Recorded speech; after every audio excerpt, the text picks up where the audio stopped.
नमस्कार, अभी हम मौजूद हैं श्री गणेश जी मंदिर के पास, जो कि मोती डूंगरी में है। यहाँ आने का कारण ये है कि 5 अगस्त को जो आधारशिला जो नींव रखी गई थी अयोध्या के राम मंदिर का, यहाँ से वहाँ के लिए यहाँ से मिट्टी ले गई थी। आपको बता दें कि राजस्थान के ऐसे 50 ऐसे जगह हैं, 50 ऐसे स्थान हैं मंदिर के जहाँ से मिट्टी को एकत्रित किया गया था। उनमें से एक है यहाँ का श्री गणेश जी मंदिर। कैमरामैन को बोलूँगा कि वो दिखाएं इस मंदिर को, क्या खासियत है इस मंदिर को और क्यों ले गया उसके बारे में भी हम बताएंगे।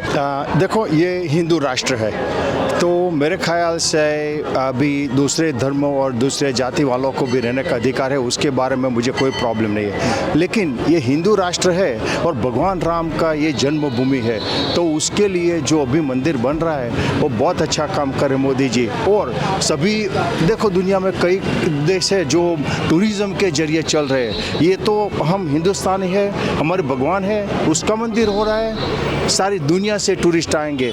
इकोनॉमी की दृष्टि से देखें तो होटलें बनेंगी, रेस्टोरेंट में लोगों को रोजगार मिलेगा, और जो मन में हिंदू का जो भाव है वो सबसे बड़ा तेज हो जाएगा। उससे ज़्यादा गर्व की बात कोई नहीं है। और मोदी जैसे इंसान 1000 साल में एक बार जन्म लेता है। ये हमारा सौभाग्य है। ये भारत, ये पुण्य भूमि में जन्म लेना ही अपना भाग्य है। और राम राज्य के भूमि में अपन का राम को देखने के जैसा है। यही बहुत पवित्र है, बहुत खुशी का बात है। ये भगवान की कृपा है, सो सब लोगों का पूजा है।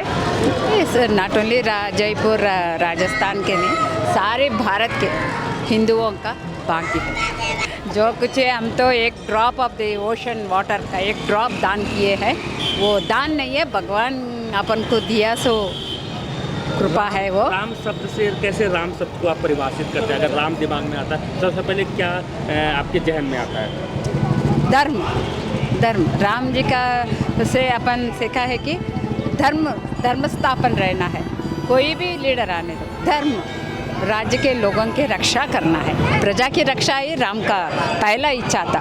तो वही हमने भगवान से राम के जन्मभूमि और राम के मंदिर हिसाब से वही प्रार्थना करेंगे। सब लोग खुशी रहना, सुखी रहना, भक्ति से रहना। यही रामचंद्र जी भारत पूरे देश के आराध्य हैं, देव हैं। और बहुत खुशी की बात है कि प्रत्येक जगह से मिट्टी जा रही है। एक जो एकीकरण की बात होती है, तो पूरे भारत देश के एकीकरण को भी ये दर्शाता है, सभी देश के मूड को दर्शाता है, सभी देशवासियों के और सभी प्रांतों, डिस्ट्रिक्ट, जितने भी भारत में जगह हैं, सभी जगह का उसमें योगदान आता है। तो ये बहुत खुशी की बात है, गर्व की बात है। और हम 22 तारीख का इंतज़ार कर रहे हैं। देखिए, मैं आपको मेरी उम्मीद ये है कि जैसे वेटिकन है या फिर मक्का है, मदीना है, उनसे भी ज़्यादा इकोनॉमिकली स्ट्रॉन्ग होगा अयोध्या। ऑलरेडी अयोध्या में बहुत से काम चल रहे हैं, और ये मतलब आप इकोनॉमी में भी बहुत सहयोग देगा, और दुनिया भर से हिंदू लोग वहाँ पर जाकर के दर्शन करेंगे। बहुत बड़ी इंडस्ट्री बनेगी वहाँ पर, और आध्यात्मिक केंद्र होगा। हम सबका जो मन में, हर एक के मन में राम बसे हुए हैं। तोड़ा गया राम मंदिर, उसके बाद में जो हिंदुओं ने संघर्ष का रास्ता अपनाया, वो कभी भी बदला लेने के वाला वैसा नहीं था। जो नियम है, जो हमारे कोर्ट हैं, उनके थ्रू ही गए हम। शुरू से जब 5 साल पहले कोई पहली FIR भी हुई थी, वो भी पुलिस में करवाई थी, जो सिख संगठन ने करवाई थी। तो शुरू से हम ये कानून के थ्रू ही इसको लेना चाहते थे। और खुशी की बात ये है कि सुप्रीम कोर्ट के निर्णय से ही बना है। हिंदुओं ने जो संघर्ष की गाथा, वो तो बहुत लंबी, अगर बात करेंगे तो यहाँ पर शायद इतना वो नहीं होगा, और ना ही बहुत सी बातें छूट जाएंगी। पर संघर्ष किया लोगों ने, बहुत बलिदान दिए हैं। कार सेवा में बहुत से लोगों की जानें भी गई हैं, गोधरा में भी जाने दी हैं राम भक्तों ने।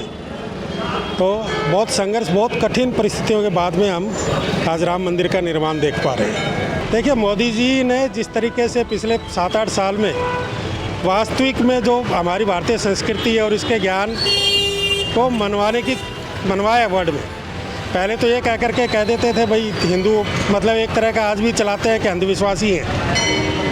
पर जिस तरह से हमारा जो ज्ञान के क्षेत्र में रहा है पुरातन सनातन के हिसाब से, तो काफ़ी कुछ बाहर आ रहा है उनकी वजह से।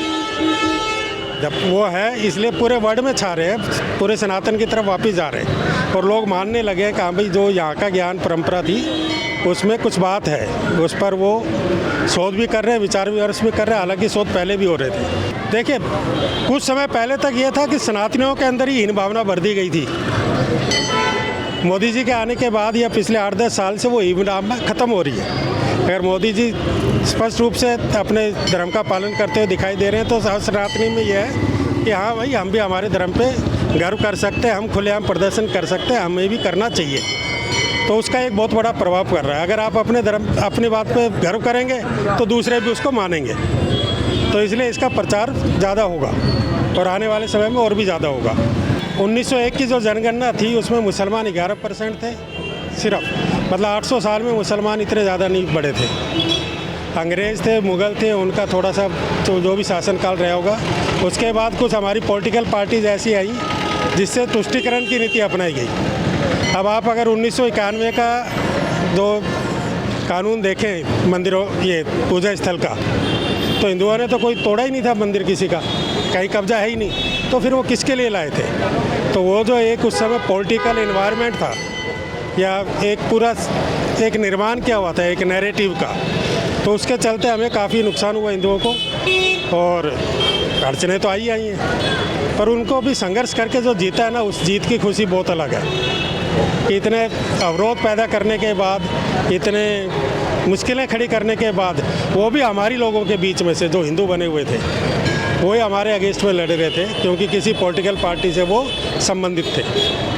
पर अब ठीक है, जीते हैं, अब तो खुशी की बात है। पुरानी बातों को याद तो रखना है कि कितने संघर्ष किए हैं, पर आगे बढ़ना है। 22 जनवरी को प्राण प्रतिष्ठा होने वाली है राम मंदिर का, जो रामलला का है, जो कि लंबे समय से संघर्ष चलते आ रहा था। तकरीबन 500 साल का ये लंबा संघर्ष है, जो 22 जनवरी को उस पर आमली जामा पहनाया जाएगा और इसकी प्राण प्रतिष्ठा की जाएगी। तो ये हमारी एक रिपोर्ट थी कि मैं आपको बताऊं, समझाऊं कि यहाँ का क्या खासियत है, इससे क्या कनेक्शन है राम मंदिर जो निर्माण अयोध्या में हो रहा है।